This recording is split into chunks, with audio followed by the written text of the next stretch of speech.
You're listening to the Angela Henderson Online Business Show, episode 345. Hey there, you amazing human, and welcome to the Angela Henderson Online Business Show, the podcast that is designed for female entrepreneurs who want to make more money in a way that is in alignment for them. If you're looking for practical advice, proven strategies, and expert insights to help you navigate the challenges of growing your business, then you've come to the right place. Welcome, my friend. I am your host, Angela Henderson, a proud Canadian living in beautiful Australia, and I'm a business coach, consultant, and strategist who has helped thousands of women around the world build successful businesses. Through solo episodes and interviews with successful business owners, industry experts, and thought leaders, you'll get insider insights into what it takes to succeed in today's digital age. Whether you're struggling to scale your business, looking for ways to boost your productivity, or seeking ways to overcome the challenges of being an entrepreneur, this show has everything you need to succeed and more. So subscribe, pop your headphones on, and get ready to creating the business and life you deserve today by allowing the Angela Henderson Online Business Show help you create a winning strategy, develop the right mindset, and build lasting wealth. What an absolutely glorious day it is here in Brisbane, Australia today. The sun is out and I'm smiling like you wouldn't believe, because why, my friend? Tomorrow I get to head to the Gold Coast for my 3-day live event where 16 amazing business owners will be arriving from all around Australia to connect, strategize, have space to think big, and just to be. If you want to see what it's like behind the scenes at one of my live events, then make sure to follow me over on Instagram. My handle is Angela Henderson Consulting, because it's going to be an epic 3 days of business awesomeness. Now, speaking of awesomeness, this podcast episode is jam-packed as I get the opportunity to speak with a good business friend of mine, the brilliant Samantha Riley, who's joining me on the podcast today to chat about unapologetic leadership, your competitive advantage in business. We're going to chat about what is unapologetic leadership, how can being unapologetic transform and have a competitive advantage in business versus those who don't embrace it. And we're also going to talk about what are some of the common challenges or obstacles that prevent individuals from embracing this unapologetic leadership style. And of course, we're going to talk about so much more. So sit back and get ready for another awesome episode of the Angela Henderson Online Business Show. Hey, welcome to the show, Samantha. Thanks so much for having me, Angela. I'm really excited to be chatting with you today. Yes, I'm pumped to have you on the podcast. As I know, I love being interviewed on your podcast, Influenced by Design. It was such a good interview, and you're just such a good human to be around. And I'm glad that you're here today, where we're going to be talking about the unapologetic leadership, your competitive advantage in business. But before we get started, I always like to ask a fun question to my guest so that the audience gets to know you a little bit better. So my fun question to you is, you've done hundreds of interviews over on your podcast. I'd love to know which podcast interview was your most memorable and why. It makes me laugh straight up. My most memorable interview was actually JP Sears, and this was years and years ago because I was so nervous, and because he's such a funny guy. If you know JP, he's extremely funny. And when I was saying, I'm before we started recording, I said, I'm so nervous, I'm so excited to have you here. And he's like, Sam, don't worry, it's just the whole of the world listening in to make sure whether you stuff up or not. And it was just a beautiful way to just, clear the air. We had a laugh and we did a great interview. So that would probably be my most memorable. Oh, dude, and how fun to interview. Like I said, the amount of opportunities from creating a podcast has been absolutely endless for me. I got to interview Bob Berg on my podcast, who's my favorite author of the book, The Go-Giver. And, then there's things like us, you had me on your podcast, you're now on mine. I'm speaking at your upcoming summit that's happening in March. You're going to, there's all these beautiful collaborations that come, and it's so much of the podcast has allowed that to happen, right? So yes, podcasting, don't get shiny object syndrome out there, listener. Do you know what I mean? But it is a beautiful way, do you know what I mean, to be able to build your relationships and your overall business. But today, we, my friend, are talking about unapologetic leadership, your competitive advantage in business. But again, before we talk about it, I do want the listeners to know a little bit more about who you are. So in a simple nutshell, tell us a little bit what you get up to in business. So in business, I help coaches and healers to be known as the industry leader. The reason I want them to be unapologetic is because when we're in alignment and unapologetic about absolutely everything we do, it makes it so much easier to keep going. And I'm sure we're going to deep dive into that a little bit more. But yeah, that's what I do. And are you predominantly in Australia? Do you work with amazing humans around the world? Absolutely around the world. And I love to do that because it gives me a chance to travel and see them all around the world. So there's a very selfish reason as to why I work with people all around the world, because I love travel. Now, in regards to the unapologetic leadership, there are Hmm. business owners out there that think, I'm not a leader. I just run a business. Hmm. I'm just a mompreneur, or I'm just a solopreneur. So I want to start with one question is, can you be a leader and also run a business, or are they separate? Are they together? What do they look like for you? So for me, and this is just my perspective, but I think that we're all leaders because we're leading people. So when we say, "Oh, I'm just a mum is a leader of her family." Mm-hmm. She is absolutely leading her family into their values, their beliefs, their all the things. Mm-hmm. As a business owner, we are absolutely a leader because we need to lead our clients, our team. We're leading ourselves. And Mm-hmm. I think that's such a big part of being a business owner, is that we have to lead ourselves even more than as an employee. Mm-hmm. So I don't think that you can be a business owner without being a leader. All right. I love it, because I know sometimes when I start talking to people, they're like, no, I'm just a business owner. But I was like, well, how are you defining being a business owner? And so often they don't use the word leadership. Where I'm with you, I'm like, we're showing up every day. Even if at the beginning you're a solopreneur, we're still leading ourselves. And then we start to lead team, and then we start to lead clients. Like, I think it goes hand in hand. But I want to take it one step further. You often talk about, in your space, about being an unapologetic leader.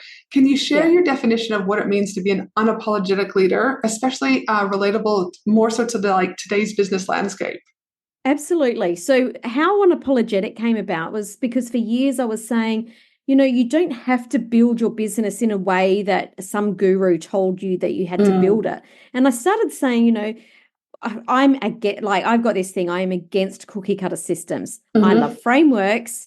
And I think that we need frameworks to be able to flow between, but it's about creating your business model, like everything you do within your business so that it's unique to you. And the mhm, more and more I started talking about this, and I'm like, you don't have to build your business the way someone else says, or you don't have to earn what someone else says that you're capable of mm, earning, and you don't have to work on the days that the 5 days of the week because someone else says that. And it sort of started to organically turn into a really big thing where I was like, you know what, just be unapologetic about the type of business you want to run, about the niche that you want to do, around the way your business model works, the people you want to work with, unapologetic about how much you want to earn.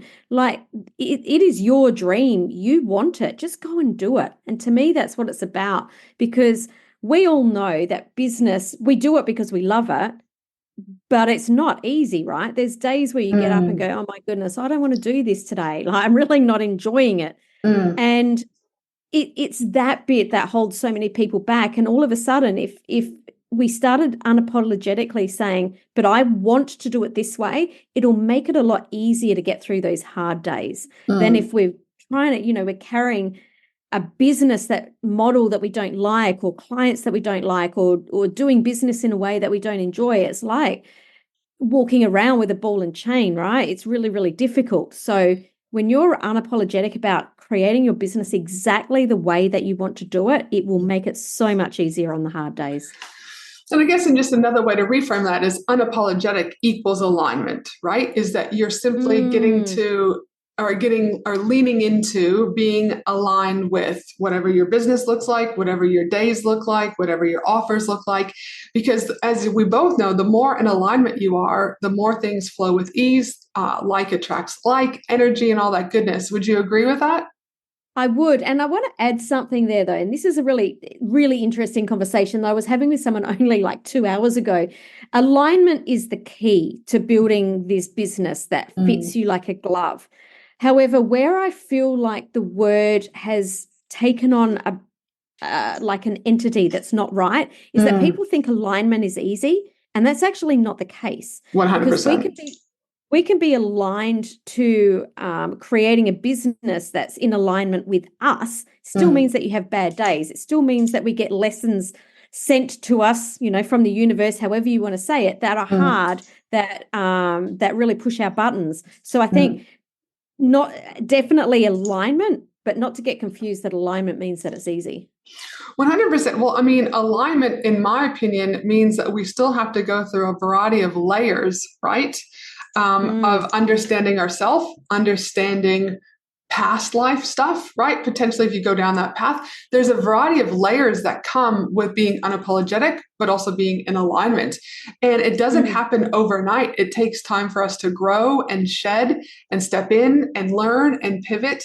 And I think, again, there's this notion that things are just easy. Well, if things were easy, everyone would be millionaires. So I do think that alignment piece is something that, again, I still constantly ask myself every day is, am I in alignment with doing X, Y, and Z?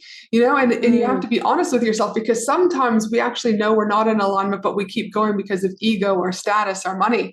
And so the more I feel that you can get in tune with that, the easier. But again, it's just like going to the gym. You don't get a six-pack overnight. It takes time to start to understand yourself in order for those pieces to come into play. But that's just my thoughts.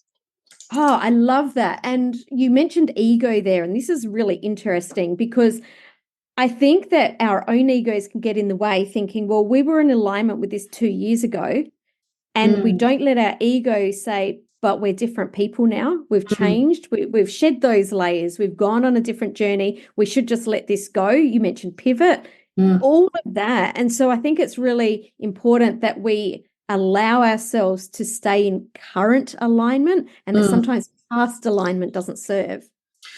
100%. And I think, for me, an example of that is recently. So at time of recording, I'll be running my live event this weekend, and that sold out. So that's good. And then we were behind the 8 ball on marketing our May event.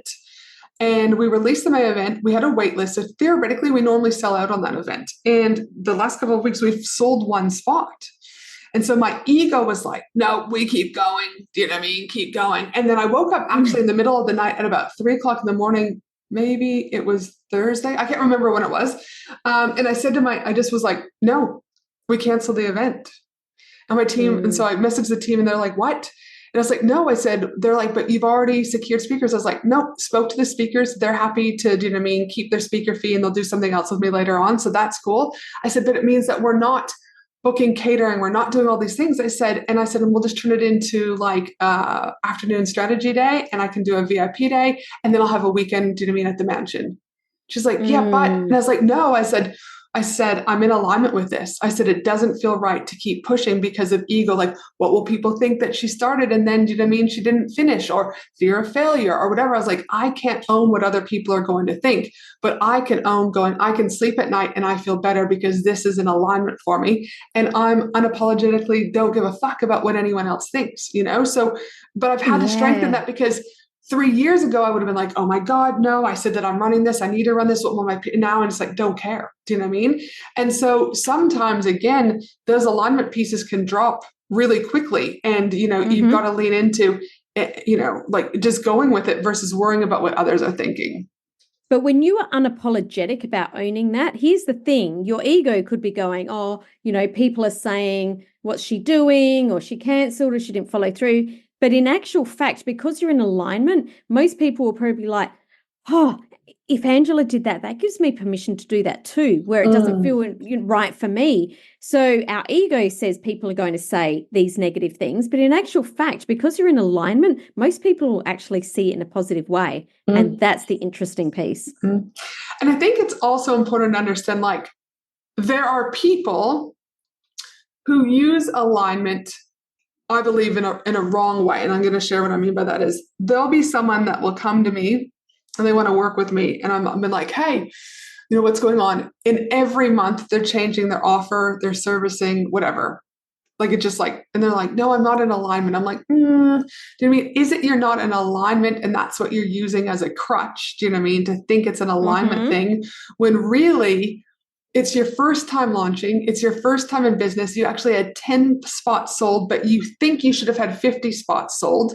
So therefore you start changing things because you're like, oh, I'm out of alignment with that product. But actually you're in alignment with that product, but you're running from a place of scarcity, right? And fear, and not understanding like business takes time to build. So you use the alignment card. What are your thoughts about that? Yep. Absolutely. And that's spiritual bypassing. Mm-hmm. You need to be, your body does give you the cues, your body has the wisdom, but you need to be really discerning to understand, and does this feel out of alignment because it's not right? Mm, Or is this just fear because I don't want to do it? Is this, when my body says, oh, I feel out of alignment and it feels wrong to be getting on this sales call, mm, is it really? Or is it just saying, oh my gosh, I'm petrified because I haven't, it's my first sales call with mm, with someone at that level, and that's what's scaring me. mm. You need to be, really discerning to understand the difference. And spiritual bypassing is very frustrating. I had someone saying someone on a call the other day, and they were saying, I asked, oh, what's broken, what's missing at the minute, or what's challenging you? And she went, oh, with my lens, everything's perfect. And I went, well, we're not right to work together, Mm, because I do agree on one side that everything is as it is right now to give you lessons, but to mm, say that everything's perfect, you'll never grow your business with that mm. mindset. 100%. And so, yeah, it's an interesting piece because I very much use the word alignment, but I think there's a time and place where it can be misused, So now 100%. my next question though, that I want to ask you is, in your opinion, how can being unapologetic transform and have a competitive advantage for those in business versus those who don't embrace being unapologetic? I think we touched on this ever so slightly just then. When we're unapologetic about what we actually want, that's our soul speaking to us, saying, this is what we're here to do. This is what, we're designed to do. This is the way, the thing that fuels us. And when we do that energetically, we're attracting people to us that are attracted to that energy. When we are not acting or coming from that way, and we're doing things that we, I'll put this in air quotes, think that we should be doing, it is slightly out of alignment, and it means that people aren't going to be attracted to you in the same way. There's going to be this energy of like, oh, something that's not quite right here, but I can't put my finger on it. Mm, So that's to me, what is your competitive advantage? Because when you are unapologetically who you're meant to be, you put yourself in a category of one, because there is no one else like you. There is no one else doing things the same way that you do. Even if there's a million people in your niche, no one is just like you are. So as a competitive advantage, when we really fully lean into this, it makes you shine and stand out. People will be attracted to that, because then we're doing things to serve ourselves first. Like we're filling our own bucket first, and we're giving from the overflow rather than giving from an empty cup. And I think this makes so much difference. And, I'll play devil's advocate. That all sounds like, I both know we work on that. And theoretically, it sounds great. But a lot of people can struggle with this, right? This concept of filling your bucket first, et cetera. Yep. So Yep. in your experience with working with people around the world, what are some of the common challenges or obstacles that have prevented individuals or prevent them currently from embracing this unapologetic leadership style? I love this question. I mean, there's a lot of different reasons, but most of it is from really old, outdated beliefs that we've dragged from our childhood. Beliefs that don't serve us. We might be trying to keep people happy. We might be trying, keeping our parents happy, even though they're not even sort of part of the picture. We're doing things that, like having that good girl syndrome of, I don't want other people to be upset with me, or I, don't want to ruffle people's feathers. And it can be, and I'll say this can happen to anyone, but I'll say especially, I feel that this happens to women more so, and especially mothers, because we're trying to keep a partner happy. We're trying to, make the household run. We're trying to, live up to, I can do it all, that superhero syndrome. We're trying to do all the things for the kids, and we leave ourselves till last. And again, this is a generalization. It's not everyone, and not everyone has these stories, but as a general rule, I find that women find it really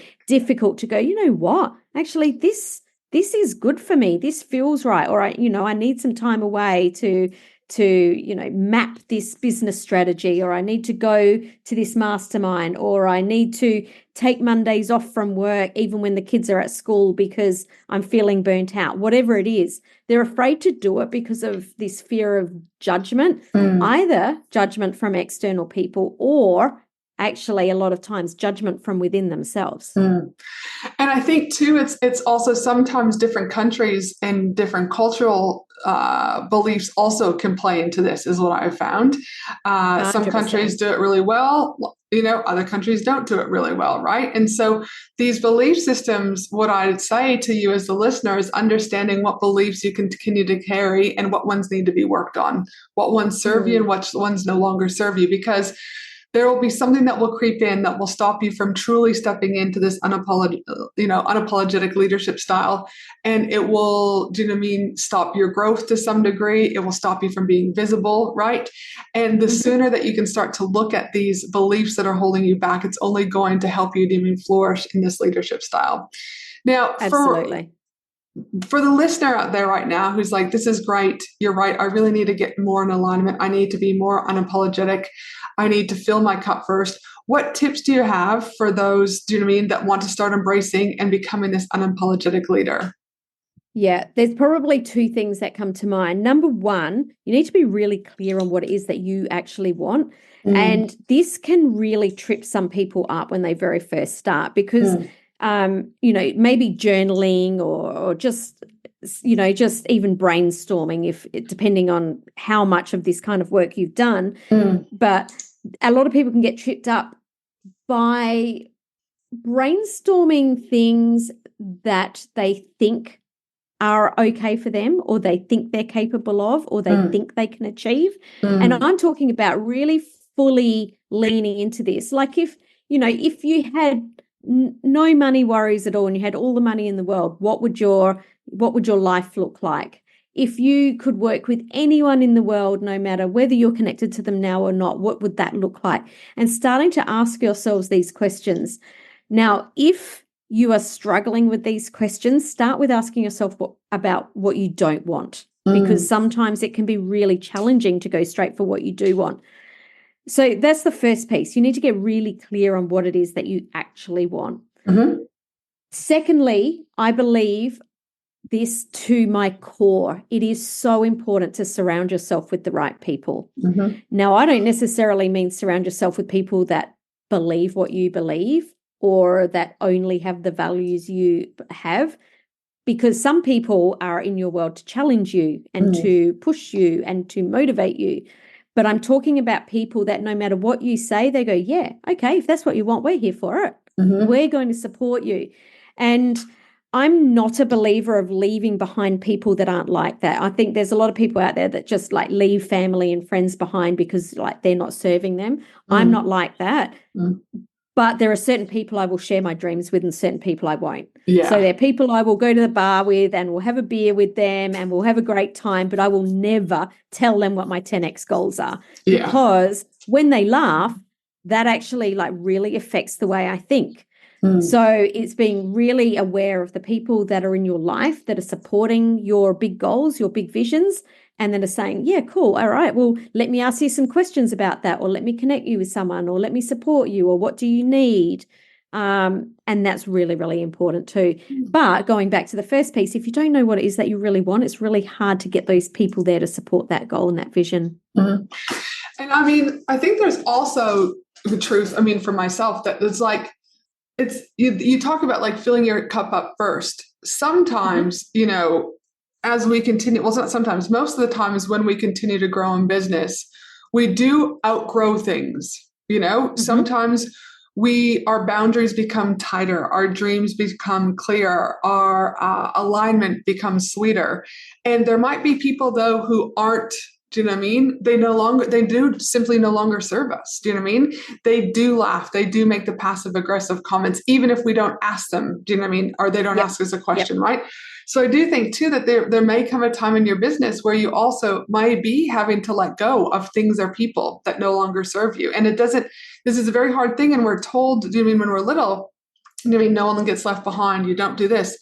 But, if they're being dicks and they're toxic for you, it's not going to help you grow. In fact, I was talking like my daughter, for example, she plays quite a lot of basketball and she's only 11. And she plays with her under 13s team, but she also plays up under 15. She plays on gold rep. Like she's amazing little human. But the under 13s, some of them don't even know how to dribble a ball. And when she plays those games, she's kind to them. She's polite to them. She cheers them on. But her skill set goes down every single time because she's with people. Do you know what I mean? So just because they're nice, just because they're kind, doesn't mean that they're not impacting her. But when she plays up under the under 15 people, she's on fire. She's challenged. She's ready. Their mindset's different, right? Again, good people. So it doesn't mean that she's going to be mean or disregard them, but she knows that they're bringing her down. Does that make sense? So it's like, it does. And she's had a hard time. She said, "Mommy, I feel really bad," because she's like, "I can dribble and I'm trying to be a team player." She's like, "Mommy, they're not as passionate as I am, or they're not, So I've had even for an 11-year-old to be able to say, like for her to be able to speak that verbally out loud, was a really, I believe, good learning lesson. Cause I was like, you can still have these feelings and still be kind, Chloe, it doesn't mean that you're a bad person. And that's what she was really like grappling with is I don't want to be conceited. I don't want to think I'm better. But she said, "But mommy, I am." So, again, we're taught, well, no, just quiet, make everyone feel okay, And I'm like, no, Chloe, it's okay to be good at something. You don't have to be a cockhead about it and be like, look at me, but you can proudly own that space. You can be unapologetically you and still be kind. And I think that's where sometimes people struggle about letting go of things that no longer serve them. That younger team doesn't serve her anymore, but also letting go of people who are just toxic, and you don't have to justify anything either. And I think just being okay to be like, do you know what I mean? Like, this is who I am. You explained that so beautifully, and that's so true. And one of the things that you mentioned there was boundaries. And I think it's really important to have your own personal boundaries in place, because it's when you let your boundaries down that it can be a problem. Boundaries are huge with alignment. I'm a firm believer that the more you people please, it has a direct correlation with your revenue. So people please, less revenue. You've got to start making choices. And normal people pleasing comes down to boundaries, Yep. So, well, this has been an awesome podcast episode. And the thing is you and I could talk for 952 million hours because we are very much doing, And so I will start to bring it together. But for those people out there that are listening out, today, and they're like, this is awesome, Samantha, I love what you brought to the table. Where can they find you? What do you have coming up that they can sink their teeth into? Coming up is I'm hosting the Profitable Coach Summit, where I am bringing together almost 30 of the world's best coaches. Angela, you're speaking along with some other amazing speakers. I'm so excited about this. Now, at the time that this podcast episode airs, the registration page isn't out there, but as one of Angela's listeners, I would love to offer you a free ticket. So just DM Angela, ask her to let you know when that link comes out, because this is the first time I'm speaking about it. It hasn't been released yet. So super secret squirrel project in the making. But this is in March 2024, the Profitable Coach Summit. So DM Angela, she'll put you on a wait list and we'll shoot you the link as soon as it's ready. Yes, I'd absolutely love to be able to do that for you as a listener. So head over to Instagram. My handle over there is Angela Henderson Consulting, and I'll be sure to send you that link so that you can join not only myself and Samantha, but about 28 other amazing humans doing awesome things in the world. Now, I have one final question though before we wrap up, and that is, looking back on your business journey, what do you know now that you wish you knew when you first started out in business? Oh, wow. I feel like that what I needed to know then that I know really well now is that things are going to go wrong all the time, no matter how much experience, how many times I've done something, that they will go wrong. And it doesn't actually mean that I am shit. It just means that something's gone wrong. I can learn from it and change it up for next time. But something goes wrong every single day in business. And it's just get a thick skin and learn to deal with it and move on. And it's not personal. It's just something that needs to be fixed. I love that it's not personal. It's just, it is what it is. You know what I mean? Yeah. Like, and the more you can learn to just let it roll off, the easier everything else becomes. But I know when I first started, I was always holding on, why is this happening to me? What's going on? And I was like, no, hold Mm-hmm. on. I've also done this thing, whereas it's happening for me, not against me. Do you know what I mean? And Yeah. that little reframe has been super helpful. Now, thank Yep. you again for, do you know what I mean, being on the podcast today. It's always fun being able to connect with you, hear your beautiful information. For those of you that are wanting to connect with Samantha and you're wanting to attend the summit, I'll make sure that we include everything in the show notes, links and things like that, my Instagram handles, so that I can give you that also. But for you, amazing listener, I hope you have a beautiful day no matter where you are in the world. And I look forward to you joining me again for another awesome episode of the Angela Henderson Online Business Show. Thanks again, Samantha. Thanks so much for having me. Thanks for listening to the Angela Henderson Online Business Show, www.angelahenderson.com.au.